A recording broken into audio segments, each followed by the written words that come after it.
Picture this, right? You're standing in your local golf shop, gripping two completely different drivers, and you're just completely torn. In one hand, you've got this super lightweight 2017 slice-killing bargain that's built specifically for slower swings. And in the other, the 2023 Cobra Aerojet. It's a speed-built, low-spin rocket that mid-handicappers are just scooping up on the used market. That's the exact dilemma so many of you are stuck on right now. You know, one of these looks way better on paper, but the other? It might actually be the one that saves your weekend match. Buy the wrong one and you're literally going to lose carry distance, totally tank your confidence off the tee, and honestly, just straight up waste your cash. Welcome back to Golf Gear Showdown. I'm Mike, and today Jake and I are doing a deep dive explainer on these two clubs to basically cut through all that massive marketing hype.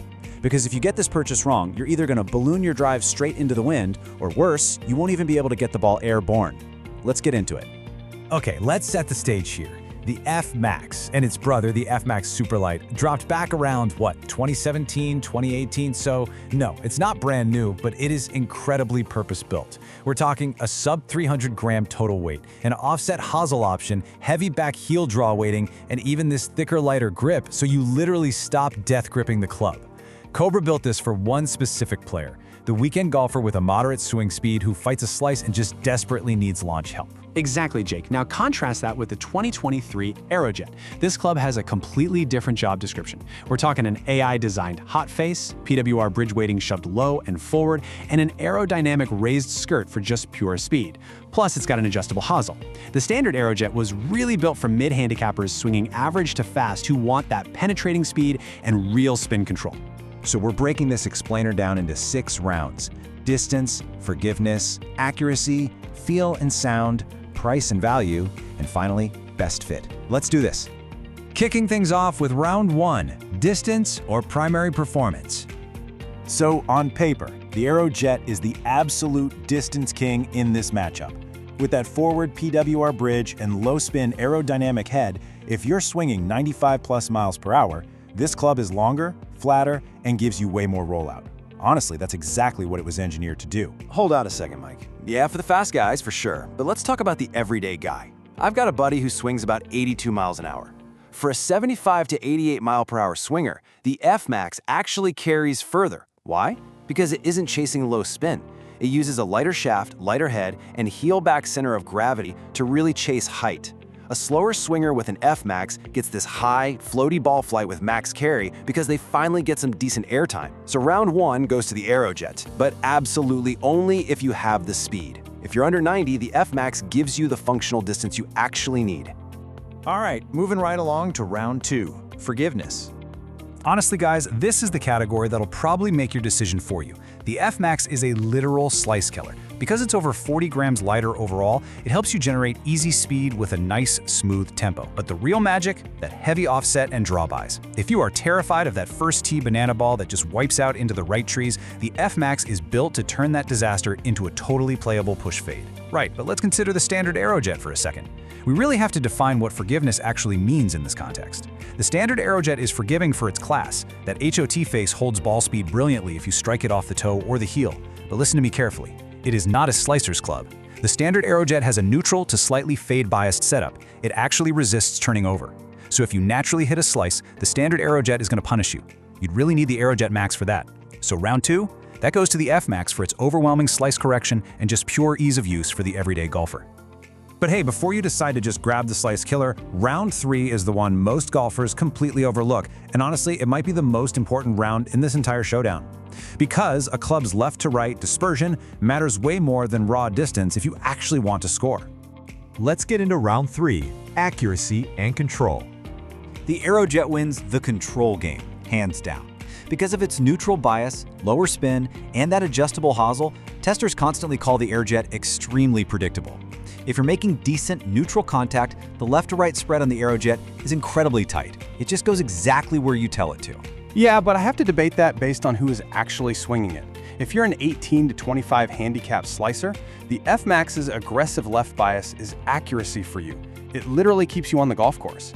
But on the flip side, if you already draw the ball or you have a quick transition, the F-Max is gonna snap hook on you fast.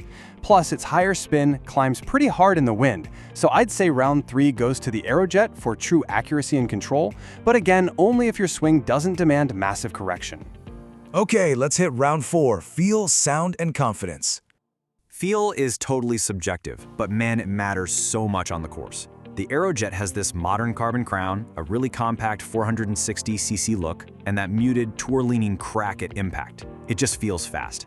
The F-Max, well, it looks like it wants to help you. It sits slightly closed, the offset is very visible, and it has a loud, high-pitched metallic sound. It definitely gives off some dated amp cell vibes. I'm actually calling this round a tie, and here's why. On pure sensory sound and feel, sure, the Aerojet wins easily. It's modern, it's premium, but confidence? That's psychological. A mid-handicapper looks at the Aerojet and thinks, okay, I can work this ball. But a slicer looks down at the F-Max's offset and alignment stripe and thinks, I literally cannot miss this right. If a club cures your firsty jitters, that saves you strokes before you even take a swing. Next up, round 5, price and value. This is the real financial gap everyday golfers have to navigate. Both of these are fantastic on the used market, but they sit in entirely different brackets. Just think about that price. You can find a used F-Max Superlight sitting between $99 and $159 all day long. At that price, it is, without a doubt, the best value slice fixer in golf. You're getting a highly effective, specialized driver for what you'd normally pay for a used 3-wood. True, but used Aerojets have dropped hard since the Dark Speed launched, making them an incredible sweet spot value right now at about $229 to $299. Here's a smart shopper move for you. If you swing over 92 miles an hour, paying the extra cash for the Aerojet gets you adjustability, better resale value, and a club that will easily grow with you for the next 3 to 4 seasons as you improve. But for raw bang for your buck for the average guy, round 5 goes to the F-Max. All right, we've laid out all the facts. Now, here's the part where we tell you exactly who should buy each one, and I guarantee one of these answers is gonna surprise you. Round 6, best fit by golfer type. Before we run through the table, we really have to call out the single biggest buying mistake we see golfers make: buying low spin speed when you actually need height. Guys see Aerojet, faster, low spin, and just assume it means automatic distance. Exactly. If you swing 85 miles an hour with a slice, low spin is literally your worst enemy. You'll knuckle it, lose 20 yards of carry, and leak it right into the water. And please, stop ego buying what your buddy who shoots 79 plays. Fit your swing first and your ego second. All right, let's run the scorecard rapidly here. Complete beginners and 20-plus handicappers? F-Max, for sure. Maximum slice correction and easy high launch. No contest. Mid-handicappers, anywhere from 8 to 18? Aerojet. You get the distance, the spin control, and that beautiful neutral flight all day. Slower swing speeds, seniors, anyone under 88 miles per hour? F-Max. That ultra lightweight really maximizes your carry. Faster swings, over 95 miles per hour? Aerojet. Flatter rollout, and it absolutely won't balloon on you in the wind. And what about the pure budget shopper? F-Max. It's hands down the best overall value driver under $150 in the game right now. So here is your final verdict. If average golfer to you means a 15 to 25 handicap, swinging 85 to 95 miles an hour, and constantly fighting a slice, buy the F-Max. Save the $150, fix your miss, and just enjoy the game more. But if average means you're a 10 to 18 handicap, swinging 93 miles an hour or more, and you really want long-term consistency and distance, buy the Aerojet. Just remember, if you want Aerojet tech but still slice the ball, go hunt down the Aerojet Max instead. Ultimately, buying a driver shouldn't be about buying the fastest tech. It should be about buying the fastest tech for your specific swing. So, are you going to let your ego dictate your scorecard this season, or are you ready to finally play the club that fixes your flaws?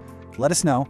F-Max or Aerojet, which are you gaming? Drop it in the comments right now and tell us your handicap, your swing speed, just estimate if you don't know exactly, your usual miss, and your budget. And hey, let us know what matchup you want to see next on Golf Gear Showdown. Do you want to see the Aerojet Max versus the F-Max, or maybe Aerojet versus Dark Speed? Tell us down below. We do this head-to-head battle every single week so you can make smarter buying decisions.